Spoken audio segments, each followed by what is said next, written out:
Shiva Shambhu, que possamos estar envolvidos pela luz do Divino Ser, no frequenciamento consciencial dos mestres do amor-sabedoria. Há uma bela história taoísta, envolvendo o Chuang-Tzu, e nós sabemos que Chuang-Tzu, juntamente com Lao Tse, são os grandes ícones da tradição taoísta, chinesa taoísta, que traz um aspecto sabedoria muito próximo, daquilo que também é configurado nas tradições vedantistas, enfim. São essas nuances da verdade que estão presentes em formatações distintas em distintas culturas, mas todas remissivas ao mesmo ponto, ao mesmo cerne, o que nos confirma haver aí uma base, uma fundamentação vinda da verdade mais profunda. Então conta essa história que Chuang-Tzu estava calmamente sentado à margem de um rio, pescando, quando ele foi interrompido por altos emissários do rei, que vieram ter com ele, o convocando a estar no palácio, que o rei o estava convocando para estar no palácio e assumir um alto cargo junto à administração do reino, como um dos ministros deste mesmo reino. Chuang-Tzu, calmamente, sentado sob a árvore, perguntou a esses emissários, que também eram altos funcionários da corte, se era fato que no Palácio Real existia uma tartaruga que estava ali mumificada há centenas de anos, que representava toda uma hereditariedade, transmissiva do poder real, representando ela toda essa ancestralidade, e que ela estava ali sendo cultuada em um altar, como uma relíquia sagrada, tendo sido mumificada. E os funcionários disseram: sim, é verdade, essa tartaruga existe e está no palácio. E Chuang-Tzu perguntou: e o que os senhores julgam ser mais interessante para esta tartaruga? Ser um objeto de adoração, mas estando morta e mumificada, ou não ser objeto de adoração alguma e estar viva, livre e podendo arrastar a sua cauda pela lama? Aí os funcionários disseram, obviamente, que a segunda opção, que a tartaruga com certeza preferiria estar viva, livre e arrastando a sua cauda pela lama. Aí Chuang-Tzu deu uma risada e disse: então, meus amigos, vão embora, me deixem quieto aqui, arrastando a minha cauda pela lama.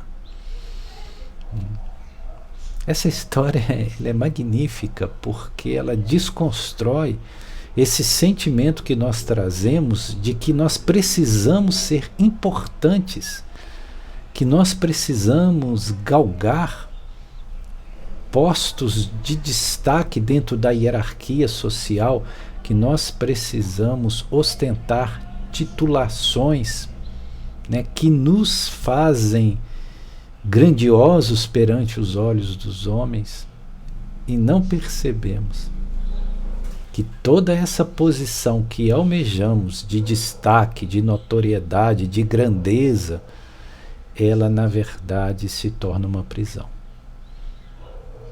Uma prisão e uma morte.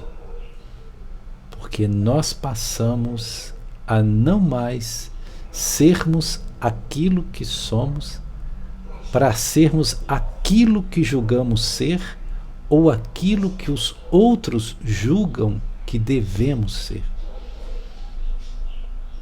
E a grande tragédia humana é que quase todos nós estamos presos a esse condicionamento.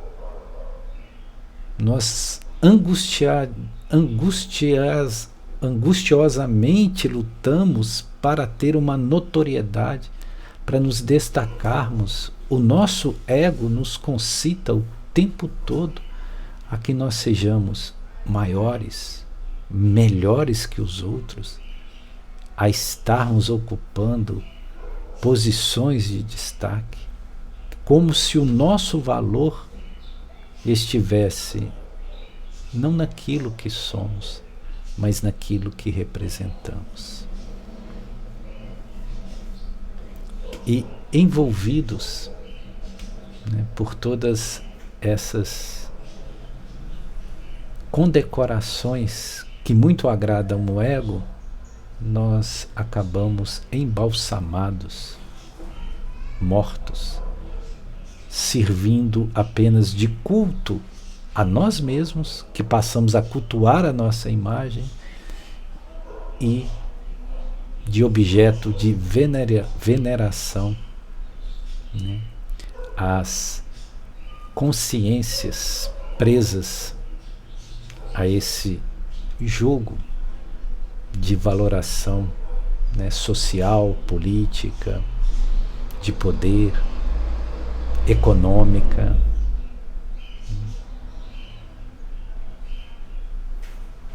E com isso nós perdemos a vida e nos prendemos a um jogo de existência. Então, o que nos é melhor? O que nós preferimos? Estar preso e morto, embalsamado nesse altar de veneração, onde o próprio ego fica o tempo todo nos estimulando, né, lutando para que nós não percamos essa posição, né, um sofrimento interminável, né, no mundo de intrigas, de perseguições. Ou nós preferimos nos deliciar de arrastar livremente as nossas caudas na lama, querendo isso simbolizar a liberdade de ser o que somos, vivendo não comprometidos com esses jogos de poder, com esses falsos altares de cultuação do personalismo. E como é difícil as pessoas perceberem que a felicidade está no simples. Está nessa pura alegria de ser o que somos, sem estarmos comprometidos com aquilo que não somos.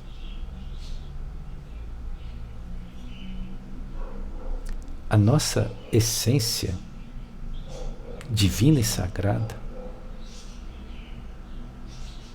ela é um grande sopro de liberdade. Ela passa por todas as circunstâncias existenciais nesse planeta ou em outros mundos, ou mesmo em planos suprafísicos.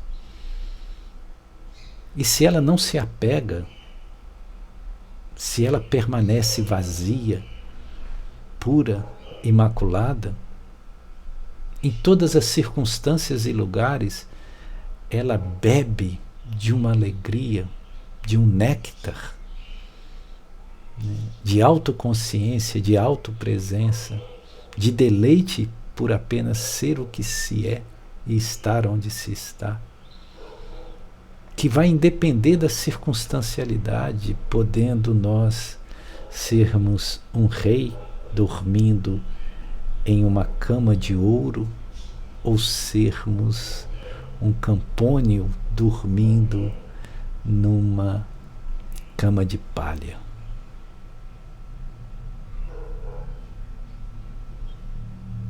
Porque essa qualidade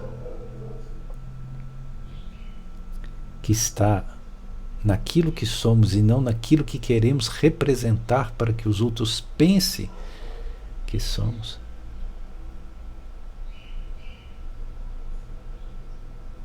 está o valor supremo, aquilo que deveríamos sim cultivar e buscar como tesouro, a joia mais preciosa. E ali na história, tomando Chuang Tzu e o próprio rei, quem era o homem feliz? Era Chuang Tzu. Isso lembra também aquela historinha de um homem muito rico que era dono de muitas empresas e que ele conseguiu tirar uma semana de férias, uma única semana de férias, e viajou para uma ilha, para passar alguns dias junto ao mar. E ali ele encontrou um humilde pescador que estava deitado sobre um coqueiro, aproveitando a brisa serena, a aragem serena da tarde. E aí ele perguntou ao pescador: o que você faz para viver? Aí o pescador disse: eu pesco. Com que você pesca? Aí o pescador apontou um barquinho velho amarrado à beira-mar, próximo da enseada, e falou: aquele barquinho, é com aquele barquinho que eu pesco. Aí aquele homem, que era um grande empresário, falou com ele: mas isso é muito pouco. Eu posso te dar umas dicas que, com um pouco de empreendedorismo, você vai poder comprar um outro barquinho. E aí você vai poder colocar pessoas para pescar para você. E se você souber administrar bem, isso é um crescendo que daqui a pouco você compra um terceiro barco, daqui a pouco você consegue comprar, em vez de barquinhos, um grande barco pesqueiro, e você daqui a pouco tem uma grande empresa desse ramo de pesca.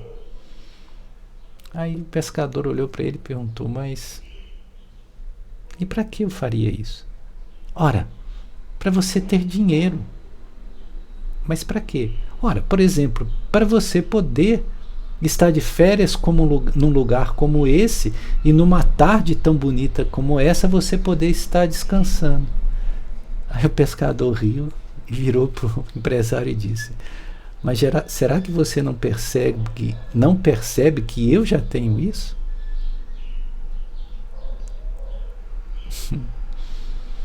Em verdade, quem não tinha esse deleite, esse desfrute existencial, era um empresário que vivia uma vida massacrante, de sendo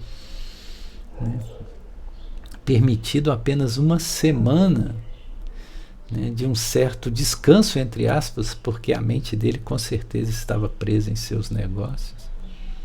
E quem ali era realmente feliz? O humilde pescador ou o empresário? É a mesma relação, é a mesma questão que encontramos entre Chuang Tzu e o rei que o convoca para assumir um posto junto ao reino. E com certeza esse rei queria Chuang Tzu porque queria aprender de Chuang Tzu essa magia do deleite existencial, do estar em paz. O que ele queria de Chuang Tzu é a paz que Chuang Tzu tinha e que ele não tinha.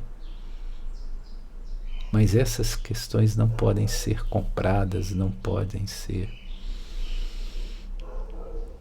demandadas por nenhuma fonte de poder.